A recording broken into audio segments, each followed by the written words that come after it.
Hey guys, कैसे हैं आप लोग। तो वेलकम टू अनदर वीडियो। तो आज की वीडियो काफ़ी इंटरेस्टिंग रहने वाली है क्योंकि आज हम बात करने वाले हैं इंडसइंड बैंक के स्टॉक पे, जिसमें आज इतना बड़ा क्रैश आया, करीब करीब 25% तक ये स्टॉक क्रैश हो गया है। सब लोगों ने देखा होगा क्या हुआ, तो उस पर समझेंगे कि चार्ट पे कैसे ये रहता है।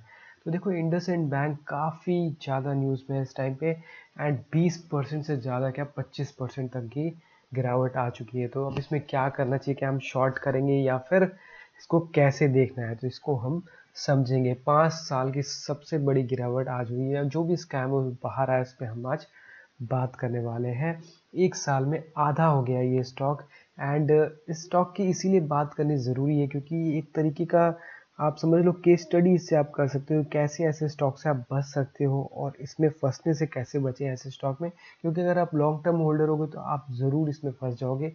तो वो मैं आपको आज बताऊंगा कि कैसे आप फंसने से भी बच सकते हो। बाहरी एजेंसियां इसकी जांच कर रही हैं और आरबीआई ने इस पे सख्त एक्शन लिया। आपने इस पे नोटिफिकेशन देख लिया होगा।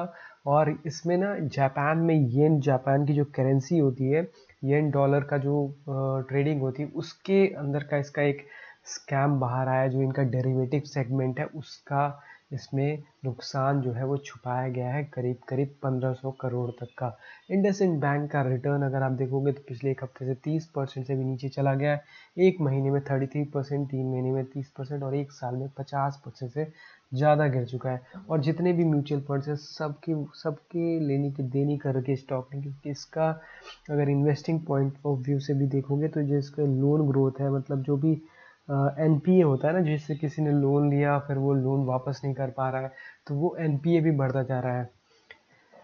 तो भाई, market speaks it's language, that language is price action. यही समझेंगे आज हम इंडसइंड बैंक के चार्ट के साथ।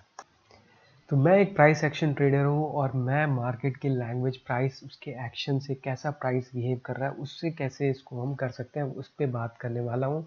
और इसी पे मेरी ट्रेडिंग रहती है और जो मैं स्ट्रैटेजी आपको बताऊंगा वो उसी पे बेस्ड रहेगी। और अगर आप वीडियो एंड तक देखोगे तो आपको काफ़ी चीज़ें समझ में आ जाएंगी और आपको ये भी समझ में आ जाएगा कि कैसे इन स्टॉक से सही टाइम पे आप एग्जिट कैसे कर सकते हो। तो चलते हैं चार्ट पे सीधे। तो अभी अगर हम बात करें तो इंडसइंड बैंक का अगर आप देखो तो सुबह 800 के करीब खुला था, करीब 10% डाउन खुला था पिछले दिन से। पिछले दिन करीब 900 पे क्लोज हुआ था और 800 से खुल के 650 पे बंद हुआ है। एंड अब इसका डाउनफॉल किसी को नहीं पता, ये फ्री फॉलिंग नाइफ है कि कहाँ तक जाएगा।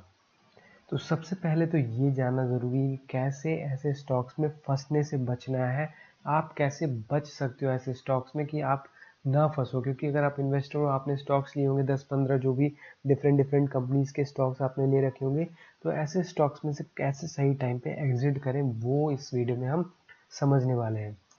देखो, सबसे पहले ज़रूरी है कि आप जो टाइम फ्रेम है, मतलब एक एक कैंडल जो चार्ट का है वो 1 डे पे सेलेक्ट कर लो। मतलब एक एक दिन का जो आपको प्राइस एक्शन दिखना चाहिए वो डेली का दिखना चाहिए, एक एक दिन का। अगर आप इसके पिछले दिन भी देखोगे ना, तो करीब काफ़ी टाइम से 1000 उसके आसपास ही चल रहा था, एक रेंज में चल रहा था मार्केट। गिरी थी और गिरने के बाद उसके पहले भी न्यूज़ आया था, जो सीएफओ ने इसके एक रिज़ाइन दिया था, तो एक फॉल आया था 1200 से 1300 में। लेकिन कोशिश कर रहा था कि 900 के लेवल को ना ब्रेक करे। लेकिन अब अगर आप इसमें ध्यान से देखोगे ना, मैं इसको थोड़ा सा जूम करके दिखाऊंगा। तो आज ये न्यूज़ आई, लेकिन न्यूज़ के पहले ही आप देखो तो स्टॉक इस लेवल को ब्रेक कर गया। ये जो आपका इम्पोर्टेंट एरिया था ना 920, अब जो लोग होंगे ना, हो जिन लोग सही से डिसिप्लिन ट्रेडिंग करते हैं, वो इस दिन ही एग्जिट कर गए होंगे, यहाँ पर ही एग्जिट कर गए होंगे। जब ये गैप डाउन हुआ तभी वो एग्जिट कर चुके होंगे। यही प्राइस एक्शन आपको समझाता है कि कब आप इसमें से टाइमली कैसे एग्जिट कर सकते हो। क्योंकि जो इनसाइडर्स होते हैं वो ऑलरेडी इसको खाली कर रहे होते हैं अपनी पोजीशंस, और वो मार्केट आपको बता देती है कि इससे कैसे आप प्राइस को देख के एग्जिट कर सकते हो। अब यहाँ पर है 800 पे एग्जिट करने से अच्छा है कि आप 900 पे एग्जिट कर जाते, तो एटलीस्ट आपके 100 रुपीज़ पर शेयर तो बच ही जाते। तो ये फ़ायदा होता है आपको कि दिखा देती है प्राइस ही, आपको बता देती है कि मैं नीचे जा रही हूँ, आप मेरे को एग्जिट कर रहे हो तो करो, अदरवाइज़ आप बहुत टाइम के लिए, 5 साल 10 साल के लिए फंसने के लिए रेडी हो जाओ। अगर इसको आप पीछे के चार्ट पे, अभी हो गया डेली चार्ट पे, इस पे आपको दिखाई दे रहा है कि कैसे इसने इस लेवल को जहाँ से इसने ब्रेक किया इस 900 के लेवल को, जो काफ़ी मतलब नीचे देखो दिसंबर आपको दिख रहा होगा, दिसंबर से फरवरी तक उसको डिफेंड किया। एंड जब उसको एक बार के लिए ब्रेक किया, न्यूज़ कुछ भी हो, न्यूज़ से हमें मतलब नहीं होता। जो प्राइस एक्शन ट्रेडिंग करते हैं उनको पता होता है कि जब लेवल ब्रेक करेगा तो हमें इसको एग्ज़िट करना ही करना है। एंड वो एग्ज़िट करते हैं बिना सोचे समझे। क्या होगा ज़्यादा से ज़्यादा, आप ये सोचते हो ना कि मैं एग्ज़िट कर दिया और कहीं प्राइस ऊपर चला गया तो, अरे भाई अगर प्राइस ऊपर जाएगा तो आप फिर से री एंटर कर लो और री एंटर करके इसके नीचे स्टॉप लॉस लगा लो। ये होता है तरीका, मैं अभी आपको बताऊंगा वो और डिटेल में। अब इसका ना, जैसा अभी हमने डेली टाइम फ्रेम पे चार्ट को देखा, इसको हम डालेंगे 1 वीक के चार्ट पे एक बार। अब 1 वीक के चार्ट पे भी अगर आप देखो तो इसका जो अप ट्रेंड चैनल था उसको कैसे ब्रेक किया है, ये समझने की ज़रूरत है। देखो काफ़ी टाइम से मार्केट एक हायर हाई हायर लो बना रही थी। अब देखो मैंने अपने बहुत सारे वीडियोज़ में बताया है कि कैसे मार्केट चलती है। कोई भी मार्केट है, कोई भी स्टॉक है, वो या तो हायर हाई हायर लो बनाता है, इस तरीके से वेव्स में चलती है। ठीक है, यहाँ आपको दिख रहा होगा नीचे वेव्स में कैसे चलती है मार्केट। अब वेव्स में क्या होता है, मान लो आपने यहाँ पर बाई किया, ठीक है, अगर आप बाई करोगे तो कहीं तो आप अपना प्रॉफिट बुक करोगे। मार्केट ऐसे आती है, फिर नीचे जाती है, फिर उसमें प्रॉफिट बुकिंग आती है, फिर नीचे से बायर्स आते हैं, फिर मार्केट ऊपर जाती है। तो इस तरीके से मार्केट चलती है। अब होता क्या है अपेरेंटली कि जो भी बायर्स है, मान लो आपने यहाँ पर नीचे बाई किया, तो जब इस लेवल को ये बाउंस करके मार्केट ऊपर जाती है तो आप अपना क्या करोगे, एग्जिट पोजीशन लगाओगे। इसके नीचे जाएगा तो मैं एग्जिट कर जाऊंगा, लेकिन मार्केट ऊपर चली जाती है, फिर एक बार के लिए नीचे आती है, स्विंग्स में चलती है मार्केट, और फिर यहाँ 1000 के लेवल से ऊपर चली जाती है।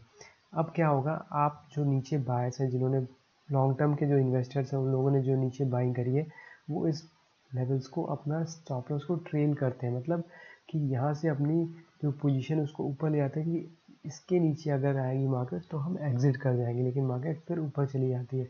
अब आप देखो ये जो लेवल है, इस लेवल को जब यहाँ पर ब्रेक करती है, वो अपने स्टॉप लॉस को ट्रेल करते करते यहाँ तक लेके आ जाते हैं।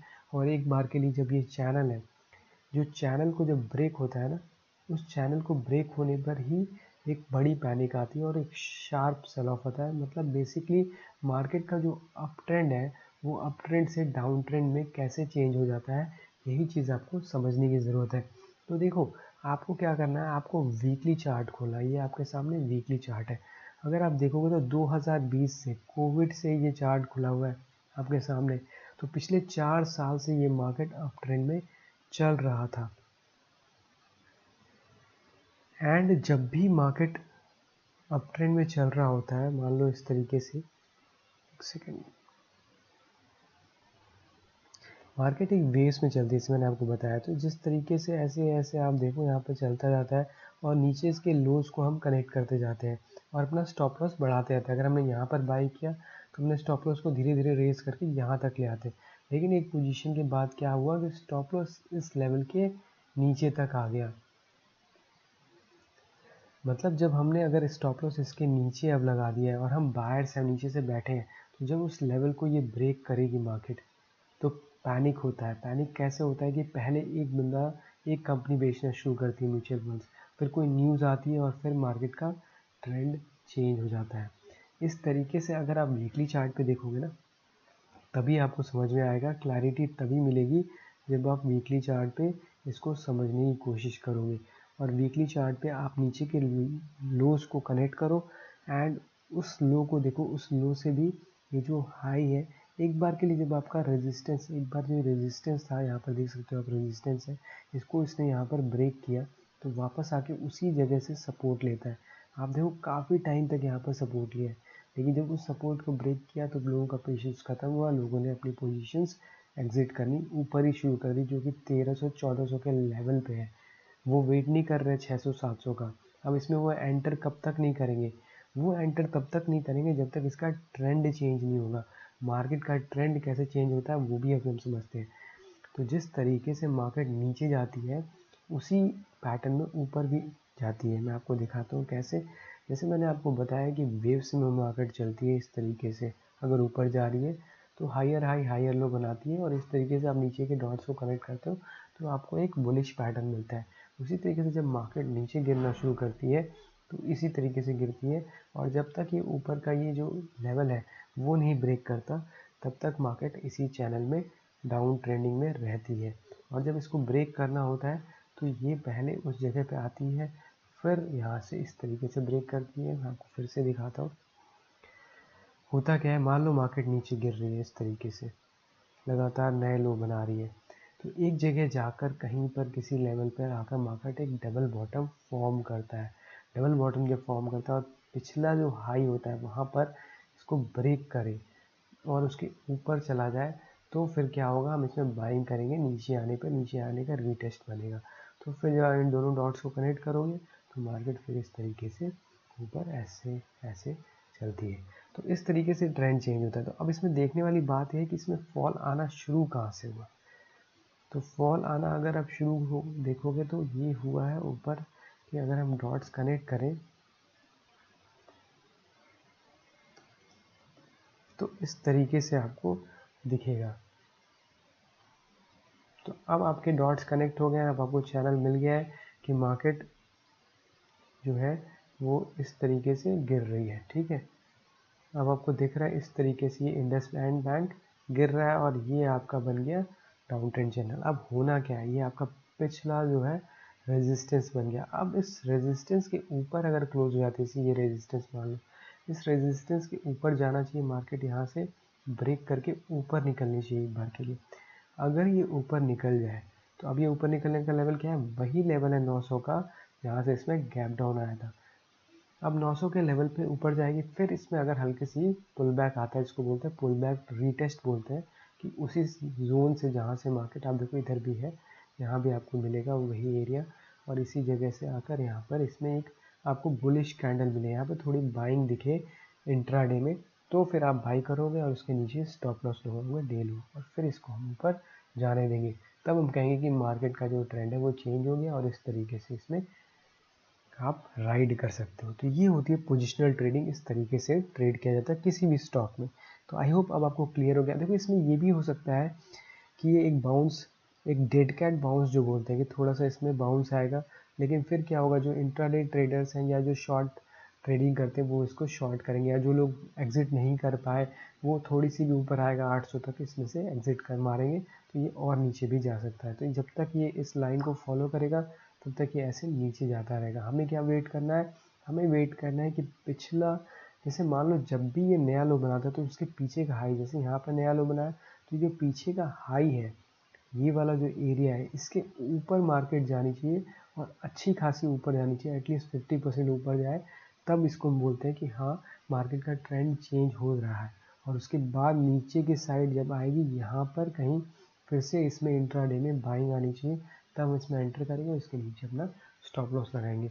तो इस तरीके से इसमें ट्रेडिंग करी जाती है। तो हमें पेशेंटली वेट करना है, हमें मार्केट गिर रही है तो उसमें ऐड नहीं करना, हमें एवरेज नहीं करना, हम वेट करेंगे मार्केट में या तो डबल बॉटम फॉर्म हो इस तरीके का, क्योंकि मार्केट अगर गिर रही है और डबल बॉटम बने तो डबल बॉटम फॉर्म होने के बाद जब ब्रेकआउट आएगा तब हम एंटर करेंगे, और डबल बॉटम का जो नीचे का लो है उसके नीचे अपना स्टॉप लॉस रखेंगे कि इसके नीचे अगर जाएगा तो एग्जिट कर जाएंगे।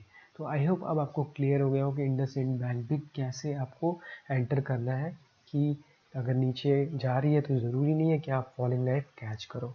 तो आज की वीडियो को यहीं तक रखेंगे, ज़्यादा लंबी करेंगे नहीं। मिलते हैं आपसे अगली वीडियो में, तब तक के लिए take care, see you, bye.